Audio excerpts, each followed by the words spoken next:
Do you want this? Or this? Well, I graduated from my university with Academic Excellence Award, and you can excel too by following my study hack. This study hack is called the use of mnemonic device. Mnemonic is a memory aid that helps you memorize an information by associating them with other things that are easy to remember. There are 4 mnemonic devices. Number 1 is the use of acronyms.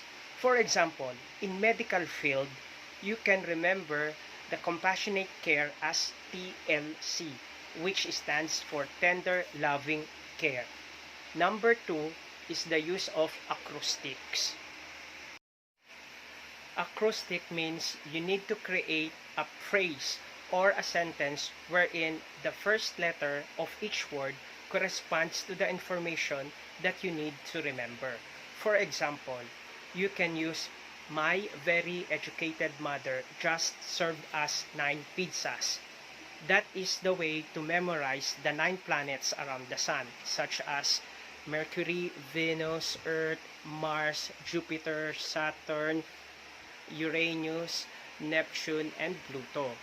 The number 3 technique is chunking, wherein you need to break down the information into smaller chunks or groups. For example, you need to memorize a phone number, so you can divide them into groups such as 055, 923, 5584. So you try to chunk or group each information to memorize one big information.